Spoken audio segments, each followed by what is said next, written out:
My name is Ellie Edwards, and the night my parents told me I would never be as good as my brother, the chandelier over the dining table buzzed like a trapped wasp. It was one of those cheap chandeliers from a big box store that looks expensive, only if you never look straight at it. All frosted glass and imitation brass that threw little halos onto the water spots of the ceiling. My mother loved that light. She said it made the room look like a magazine. I stared up at it while I felt the heat begin to climb the ladder of my spine. One careful rung at a time, Ellie, my father said, carving through his prime rib with the same patient pressure he used to carve through every holiday. An argument and small complaint. Calm as a church usher, humming under his breath. He never looked at me when he said the things that hurt. He looked at his plate. You've always been stubborn. Your brother understands family. My brother smiled into his wine glass. The ruby liquid rolled against crystal and his cufflink a tiny golden knot glinted in the light. Like an eye. Daniel Edwards, firstborn son. High school quarterback for 3 games until his shoulder gave out. State college business degree. And a job he never described but was always going great. He still had the same hair he'd had at 16. Meticulously tousled, the color of wheat before harvest. Everyone in this town seemed to line up to hand him things, second chances, congratulations. Credit that never belonged to him. You'll never be as good as your brother, my mother said. Sing-song like it was a bedtime story and not a knife. But that's okay. God gives each of us a different measure. Oh, come on, Daniel laughed. Don't start. This is supposed to be a celebration. He had invited me. No. He had summoned me to celebrate his new promotion at a restaurant he couldn't afford on his own. I had offered to pay for our parents. He had said he'd handle it. It was his night, after all. Then the server slid the bill toward him and he slid it toward me with a grin so careless. I wanted to slap it off his face. Don't be dramatic. My mother said when I didn't reach for the check. She patted my wrist. The way she used to when I was small, and she wanted me to stop crying without making a scene. Your brother carries so much on his shoulders. You don't know what it's like to be the one we rely on. The buzzing in the chandelier grew louder. Or maybe it was the buzzing in my head. I stood up with my napkin still in my hand and it fell across my chair like a surrender flag. Then tell him to pay all the bills, I said. I'm done sending money. The words surprised me with how steady they were. I had practiced 100 versions of this line in the shower, drafting better. Sharper monologues while conditioner slid through my hair and the mirror fogged an exit speech. A boundary, a line in permanent marker that could not be wiped away by tears. In the scripts I wrote, my mother gasped and grew small with remorse. My father put down his knife and said he'd failed me. Daniel's grin cracked. In reality, my mother blinked as if a new species had crawled onto the tablecloth and started speaking English. What money? She said. I stared at her.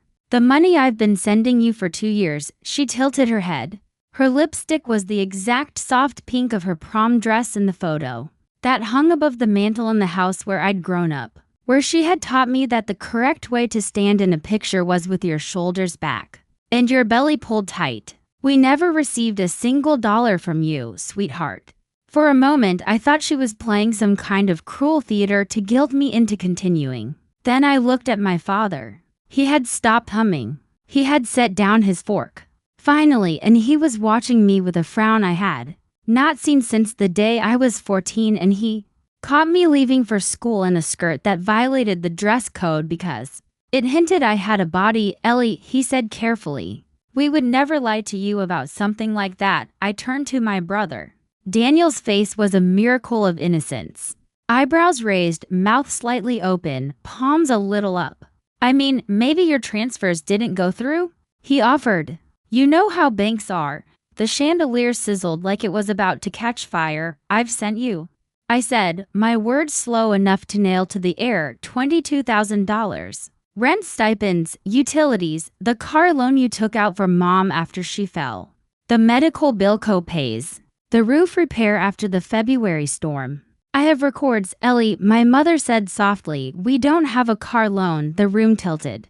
The table swam. A woman laughed at the bar. Somewhere behind me a glass broke and people applauded as if that were the punchline. We had all been waiting for. "Sit down, honey," my father said. "You're making a scene." "I'm not," I said. "I'm leaving." I walked past the hostess stand, past the tank where two lobsters stacked their nightmare bodies into a wet red mountain, past a framed photograph of the owner with a football star from the early 2000s. I could feel my brother's eyes on my back like hot coins. I didn't push the door so much as let it swing me into the night. Summer humidity breathed against my face like an animal dot in the map of our family. I had always been the road running straight out of town, reliable, paved with my own hands. Unthanked. I left for college at 18 on a scholarship and didn't stop running until New York, where I learned to keep my head down through a recession and built a life out of spreadsheets and grit. In every picture from our holidays, I am the one in a navy blazer, the reliable gift card, the extra grocery run, the emergency plane ticket, the automatic transfer setup between my savings and the account my mother used to pay the power company. In every story my parents told to others, Daniel was the main character. Ellie helps when she can, they would add at the end. The way you might add that the weather had been nice. I didn't cry in the parking lot. I sat in my car with all four windows down and let the crickets pour in their orchestra, and opened my banking app with a finger that barely trembled. The list of transfers was neat and obedient, each one to the same routing number, each memo line labeled with a careful little flourish so I could remember: roof April storm, works copay mom BACK, utilities August, car down payment. I had set it up to springs ago, after my mother called just before midnight and wept into her pillow because the power company had sent a red envelope with final notice across the front. I scrolled until my thumb ached. I had created an entire biography in those memo lines. It was the history of a daughter who thought she could outgive contempt. I opened the details on one transfer and read the account nickname again, the one my mother had given me the first time she texted the numbers. Household Ma and Dad. Then I noticed the suffix I had never paid attention to. Asterisk, asterisk, asterisk, asterisk 77 for to. My parents' joint account when I'd helped them refinance their mortgage 3 years earlier had been asterisk, asterisk, asterisk, asterisk 1190. I had told myself it must be new. People change accounts. Banks merge. Clerks transpose numbers. I had believed what Daniel told me in my parents' kitchen 2 summers ago, his voice amused, his palm lying warm against the countertop where my mother rolled out pie crust. "I'll handle the setup. They get confused by the online banking forms when I'd offered to walk them through it." He'd laughed and said, "You really think they want a lecture? Just send it to me and I'll make sure it goes where it's supposed to." He had written the account and routing numbers on a yellow sticky note that smelled faintly of gasoline and told me to keep it in a safe place. The ink had bled a little into the paper where his pen hesitated. I keep everything, so I had kept that too. I took a breath so deep it scraped the bottom of my lungs and dialed my mother. She picked up on the third ring, voice a little breathless, like she'd hurried somewhere private. "Ellie, what is your bank account number?" I asked. "The joint one," she repeated it, slow, careful, the way she read recipes. "Not asterisk, asterisk, asterisk, asterisk 7742. Whose account is 7742? I asked. "What?" Her confusion sounded clean. "I don't know." "Should one?" "Never mind," I said. "I'll call you tomorrow, Ellie," she began, but I had already ended the call. I didn't want to hear tenderness from a woman who never noticed the trail of money. I had been laying at her feet like breadcrumbs from a daughter desperate to be found. I called Daniel next. He didn't pick up. Straight to voicemail, where his recorded greeting used a tone that made every sentence into a joke. "You know what to do. Unless you don't, in that case, hang up and call Mom." I turned my phone face down on the passenger seat and stared at the restaurant's windows. In one of them I could see my parents at our table. My mother's hands fluttering, my father leaning forward, his face creased with the tired patience of a man who has spent his whole life believing that women are puzzles that can be solved with time. I waited 2 minutes, then 3, then 10. Daniel finally texted, "What's up?" I typed, whose account ends in 7742. A bubble appeared, paused, disappeared, reappeared. Then, I think that's the household account. Why, my mouth tasted like copper. I typed what I never said, because I think you've been stealing from me. No reply. The parking lot lights hummed. A moth flung itself at the lamplight until it fell to the asphalt and crawled, dazed, under a Honda Civic. I drove back to my apartment with the windows still down and the air holding all of summer's last stubborn sweetness. On the coffee table sat the plant my friend Ava had given me when I got my promotion 6 months ago. A little rubber plant in a pot that said everything will be okay in tiny stamped letters. The leaves were thick and shining. I had been the one who learned how to water things, not Daniel. He watered things like he loved them, which is to say too much at the beginning and then not at all once he got bored. I pulled the showbox from the hall closet where I kept my documents. Inside were the things I had collected, like insurance policies against being erased, my birth certificate, 2 expired passports, a program from my college graduation, and the sticky note with the numbers for the household ma and dad account in Daniel's slanted handwriting. At the bottom of the note, pressed into the paper and the pressure track of his pen, was a faint circle like he had drawn absent-mindedly with the pen tip while he talked. I sat on the carpet with my legs folded under me and opened my laptop. People think spreadsheets are cold. They're wrong. Spreadsheets are stories, too. You just have to know how to read them. I pulled every transfer, every wire, every routing number. I built a map. The 7742 account had not been the final stop. Money was moving again, sometimes the next day, sometimes a week later, to an account called Harbor and Field LLC. It was almost funny. Daniel had once won an English award in 10th grade for a short story about a baseball field by a harbor. My mother told that story every Thanksgiving. He hated the teacher, she would say, and she hated him. But she had to give him the prize because geniuses walk where they want. I googled Harbor and Field, a landscaping company in our town, registered 3 years ago. The website was fragile as a soap bubble, 3 stock photos, a phone number, a promise to treat your yard like our own. The listed address was a storefront I recognized on Center Street, sandwiched between a bait shop and a shuttered laundromat. A place you could rent by the month and abandon in the night. I clicked through the state's business registry. The LLC's organizer was Hometown Legal Services, a mail drop that formed companies for a fee. The owner field read private. It was late, and my head buzzed with it, but I kept going. The energy you get when your life finally makes an ugly kind of sense is a high. You can ride like a comet. I checked social media, the county recorder's office, the property tax database. 2 years ago, Harbor and Field had paid the tax bill on a small house by the river that had been in foreclosure. The same month, Daniel posted a photo from a deck with a view of blue water and wrote, "New Horizons." You couldn't see the address in the shot, but I knew the curve of those hills. I recorded everything. I am precise when I'm angry. I keep receipts.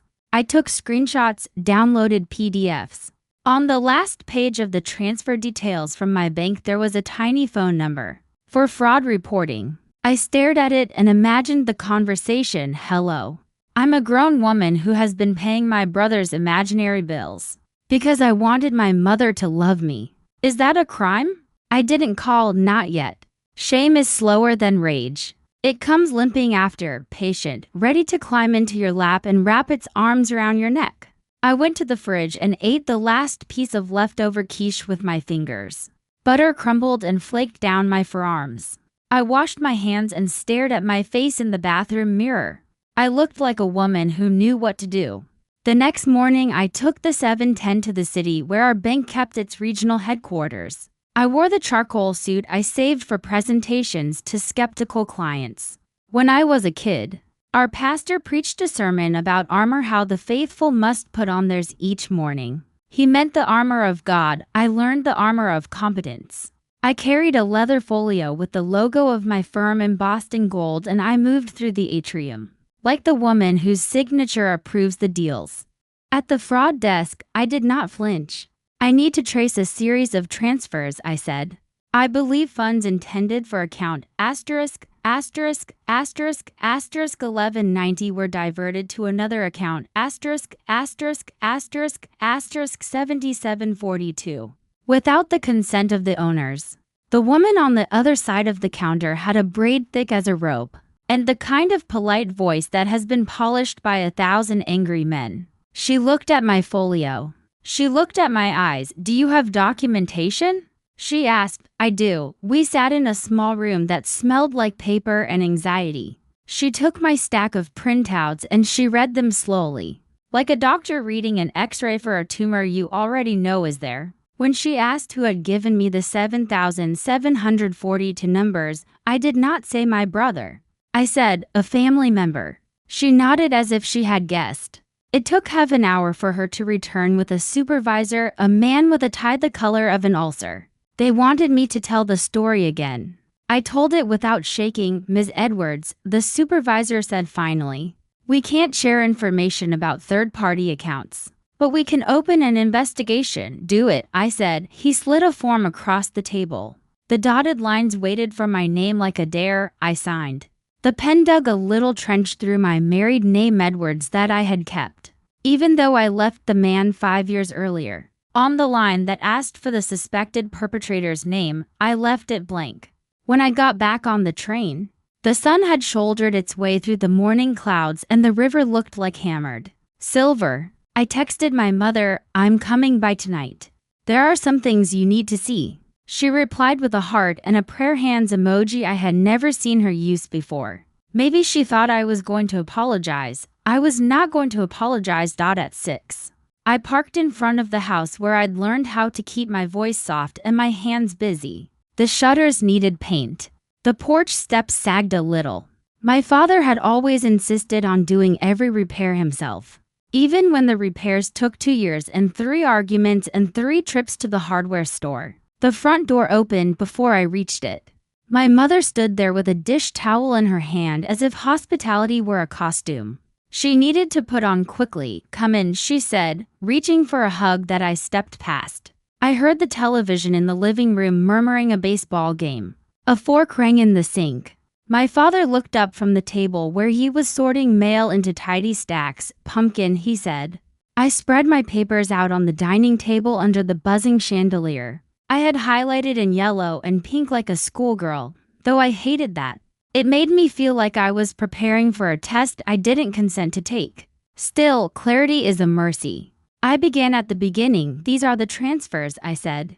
"This is the account number you gave me 3 years ago when we refinanced. 1190, this is the account number. I've been sending money to 7,742. That is not your account." My mother frowned at the pages like they were written in a language she used to know and forgot. "But Daniel told us." My father cleared his throat. "We didn't know the numbers," he said. "We just knew the money wasn't coming. We didn't want to accuse you." "You accused me every time you said he was better," I said. The chandelier hummed so loudly I wondered if the bulb would burst. "Do you know what Harbor and Field LLC is?" They looked at each other. My mother shook her head. My father said carefully, "Landscapers? They came last fall to clear the back fence. They also received," I said, tapping the page, $17,000 from account 7,742 in the past year. My mother's hand found the back of a chair. For once, she didn't have a word.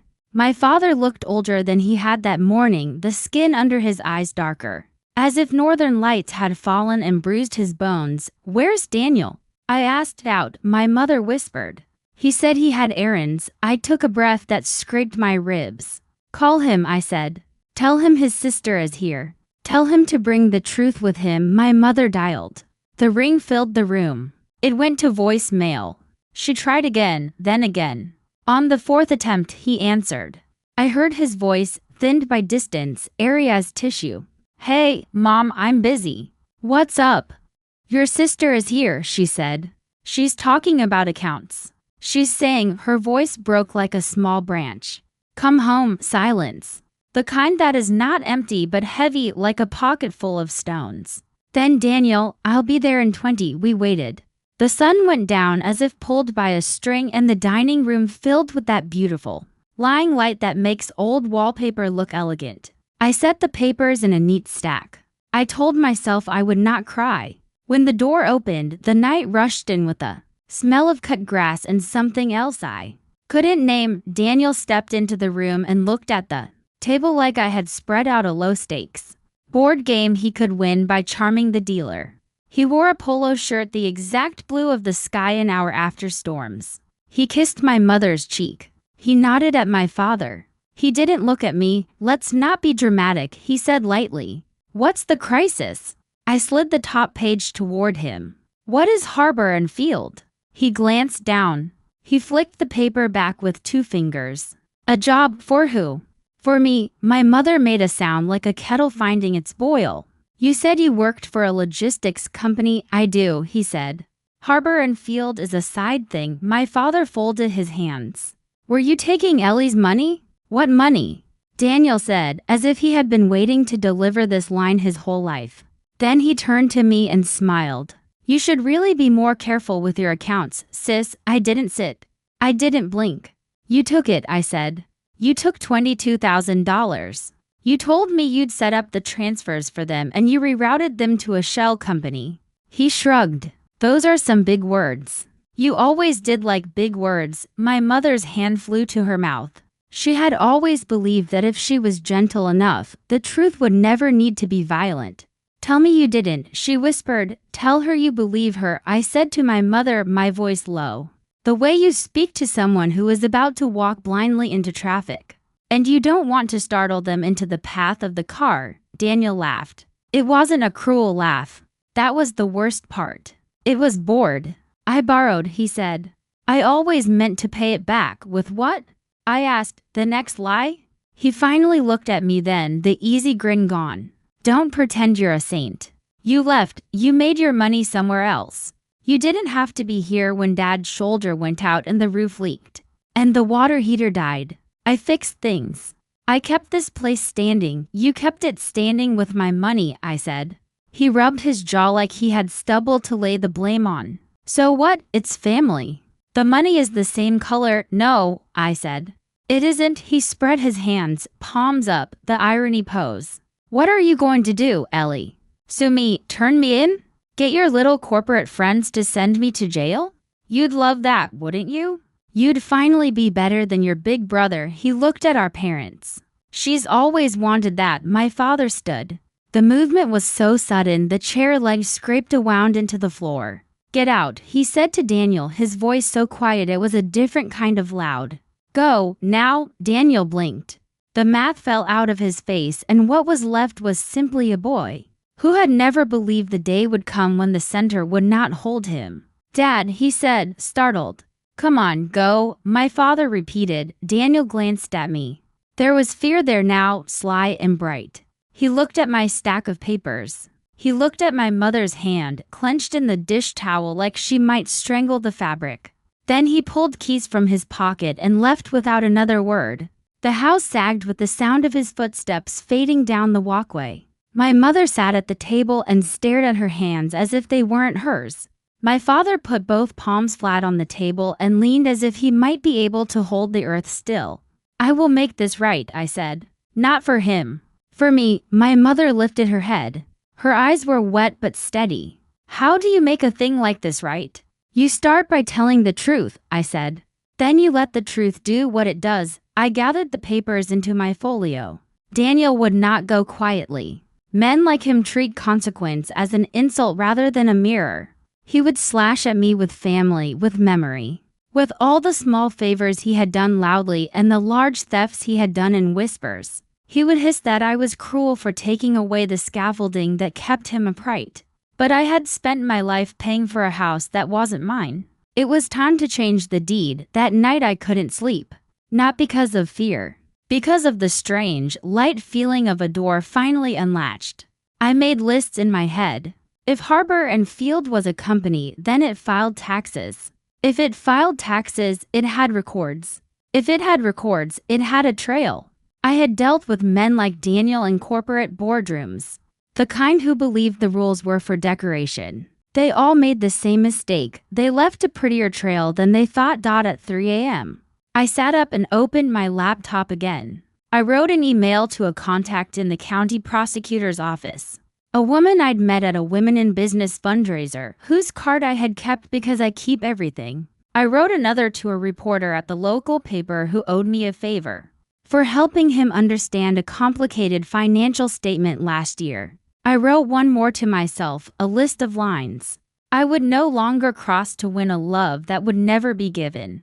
In the morning, I would take my parents to the bank and help them close the 1190 account and open a new one with protections, with alerts, with fences. In the afternoon, I would sit with an investigator and hand over what I had. In the evening, I would pour a glass of wine and stand on my tiny balcony and watch the sun drop behind the river, leaving a road of light like a promise. The thing about being told you are not as good is that it makes you careful. It makes you build your own goodness like a ship in a bottle, tiny, precise, impossible to reach without breaking the glass. That night, for the first time since I was 8 and Daniel had pushed me off the dock at Bishop Lake and laughed when I swallowed water and thought I would never breathe again, I let myself break the glass. Morning arrived clean. I put on a white blouse and tied my hair back and walked out into a day that smelled like cut lemons. I was halfway down the stairs when my phone buzzed. An unknown number. I answered and a woman's voice, brisk and professional, said, "Ms. Edwards? This is Marisol Ortiz from First Community Bank. We're calling regarding the fraud claim you filed yesterday. We've confirmed some preliminary details and would like you to come in to sign an affidavit." "I'll be there in an hour," I said, and Ms. Edwards, she added, a small warmth threading through her efficiency, "It was good you came to us. The account ending in 7742 has been flagged for other activity. You weren't the only one." The words landed like a stone at the bottom of a well. The echo traveled down and down. Not the only one. My brother had not been stealing just from me. He had been stealing from a chorus of people I could not yet see. I stepped into the light and started toward the car. The morning bright enough to make me squint, the day ahead far too quiet for what I intended to do. The bank smelled like paper and citrus cleaner, the kind used to sterilize waiting rooms and bad memories. I watched a security guard in a navy blazer hold the door for a mother with a stroller, and felt my legs steady as if the building itself were lending me its bones. Marisol Ortiz met me near the elevators. A woman with a deliberate handshake and eyes that clocked everything and judged nothing. "We'll keep this simple," she said, guiding me to a glass-walled office where blinds were half drawn against the rising sun. "You'll state what you know, sign the affidavit, and we'll proceed with freezes and notifications. I can't share much about the other accounts, but I can tell you you're helping us connect dots." I told my story. The words came out like measured nails, one tight strike at a time. My hands were steady enough to pour tea, so I accepted the plastic cup of water she offered and set it down without spilling. When she slid the paper across the desk, I read it twice, the way I read contracts.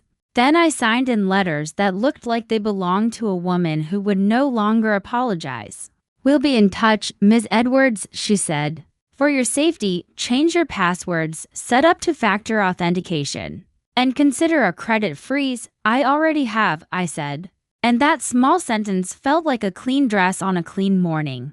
When I stepped back onto the sidewalk, the town looked slightly deflated, like a parade balloon the day after.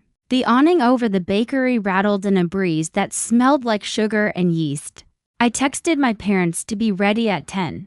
My mother replied with "okay," followed by 3 dots she forgot to erase, as if she were still typing and didn't know what to say. At my parents' house, my father had shaved to close and there was a thin crescent of raw skin along his jawline. He'd put on a collared shirt I associated with funerals and credit union meetings. My mother had lined up documents on the coffee table: insurance policies, the mortgage folder with its rubber band belly, a stack of bills with church bulletins tucked between them like bookmarks. She did not hug me. She did not cry. She said, "I can make coffee," and I said, "We'll have some when we're done." We went to the bank together, the 3 of us, a little procession under the punishing honesty of noon. I watched my parents sign their names on forms I did not sign.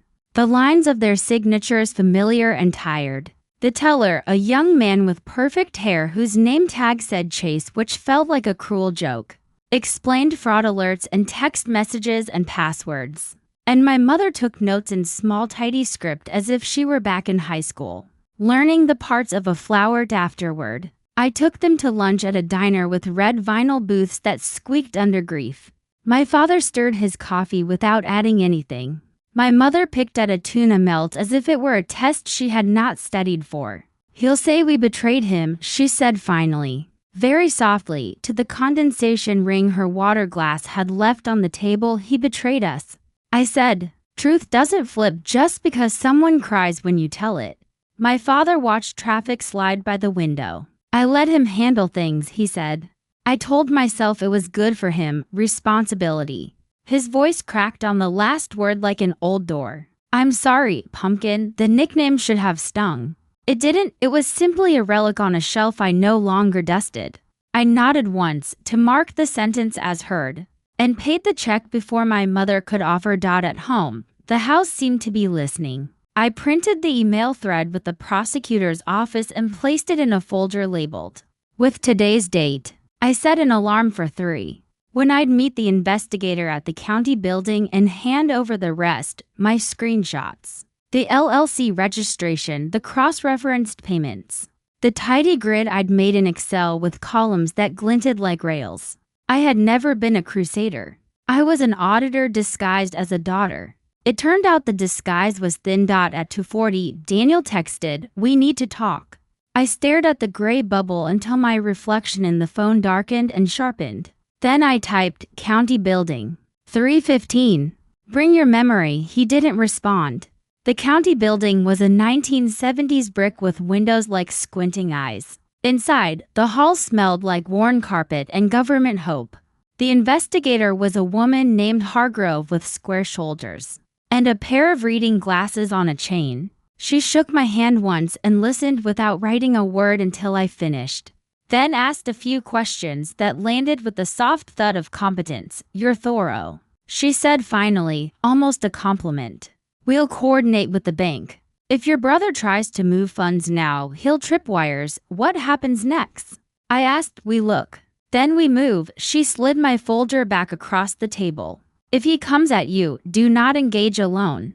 If he threatens, call us." I walked out into a sky that had gone bright as a confession. On the steps, Daniel waited, hands in pockets, sunglasses on, an apology pasted clumsily where his smile used to be. "You really brought the cavalry," he said. "I brought the truth," I said. "It usually travels in a crowd." He took off his sunglasses and his eyes were bloodshot, as if he had been up all night rehearsing arguments. "You could have just talked to me." "I did," I said. "4 years. With money. With silence. With bending. You heard everything except the word no." He blew out a breath that tried and failed to be a laugh. Okay, Ellie, I messed up.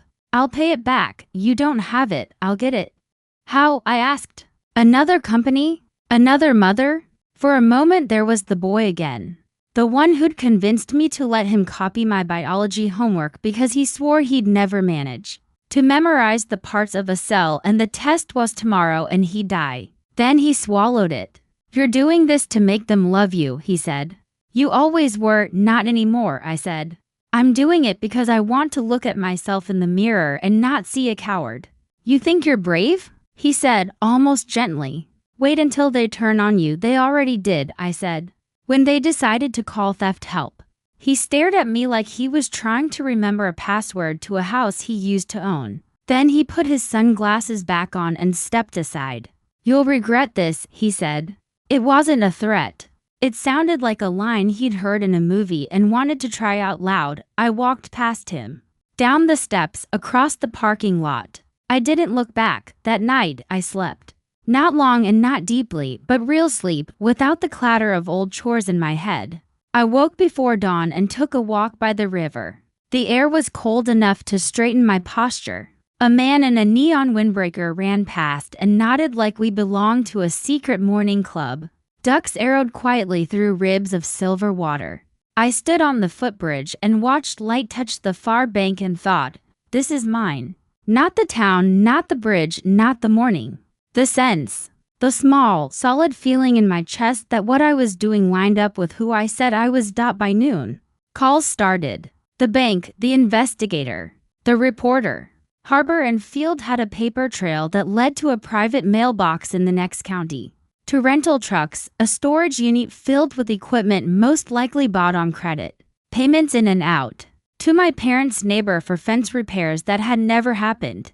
To a man 2 streets over who thought he paid for mulch and weekly mowing. To a credit card in Daniel's name, and then, from that card, to dinners and bar tabs and a 65-inch television. In the late afternoon, a police car idled in front of my parents' house. No siren, no drama. An officer went in and came out with Daniel, who looked smaller than the doorway for the first time in his life. My mother called me, voice steady. They wanted him to come down and answer questions, she said. He said you were making this up. Your father told him to stop using your name as a broom, she breathed in. I didn't know you could feel proud and broken in the same breath. You can, I said. It's called being awake. Will you come over later? She asked. Yes, I said. I'll bring dinner.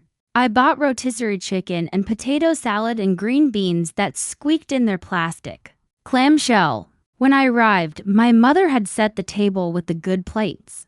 Not the fancy china with the gold rim, those were for show, but the plates with tiny blue flowers we used on birthdays. She lit a candle and turned off the chandelier. We ate while the house settled loudly around us, as if it had been holding its breath for years, and finally exhaled. After we cleared the dishes, I carried the trash out to the curb and, on the way back, paused at the end of the driveway. The street was a dim tunnel of maples. Somewhere, a television laughed.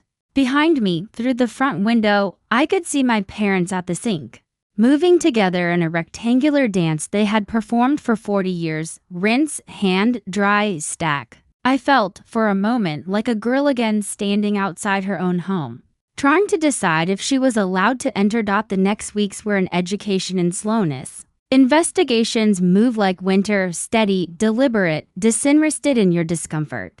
My phone became a metronome of updates. I learned the names of forms and statutes.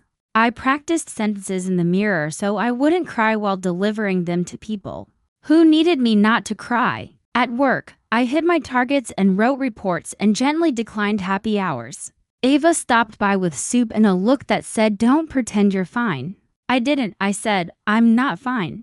And we ate on my couch with our feet under a blanket, and she handed me her napkin. When mine got soggy, Daniel texted a few times, the messages alternating between apology, anger, bargaining, sarcasm. I didn't answer. Hargrove told me not to, and for once I let someone else make a rule I followed without editing. My mother went to church and discovered people were kinder to her when she didn't perform gratitude for pain. My father fixed the loose step on the back porch and replaced the air filter, and sat on the stoop in the evenings like a guard dog who had finally learned whom to guard. One Saturday morning, standing in my kitchen pouring coffee, I realized I wasn't counting.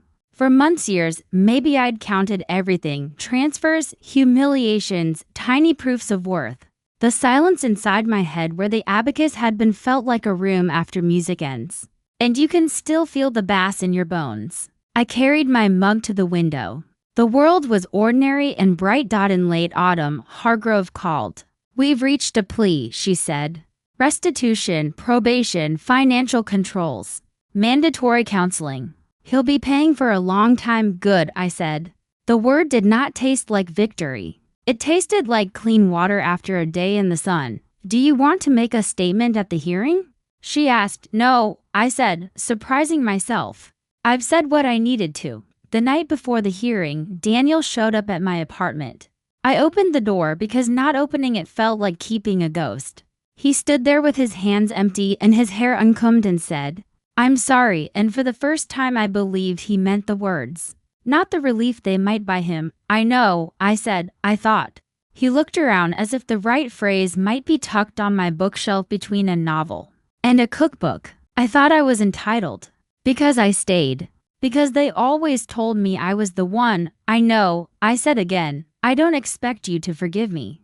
I already forgave you, I said. Forgiveness is not the same as reunion, he nodded once. Like a man hearing a foreign word and understanding it anyway. If you ever need, I'll ask, I said, and we both knew I wouldn't, and somehow that was not cruel.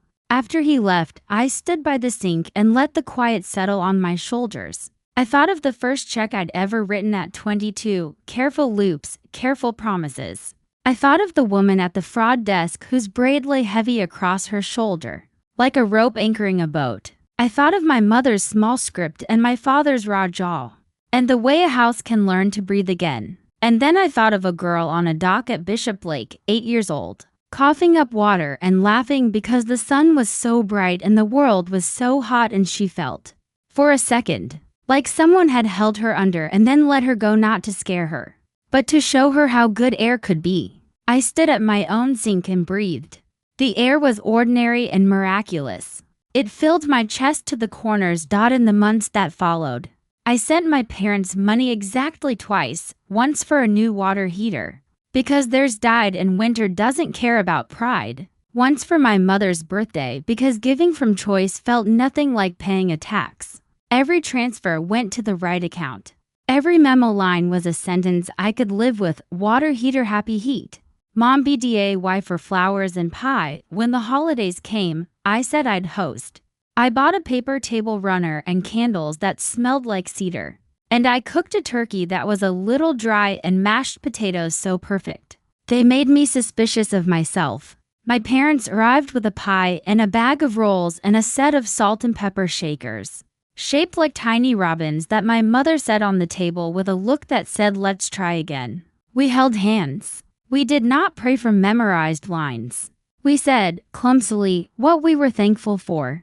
My mother said, the truth. My father said, the chance to fix things. I said, a door.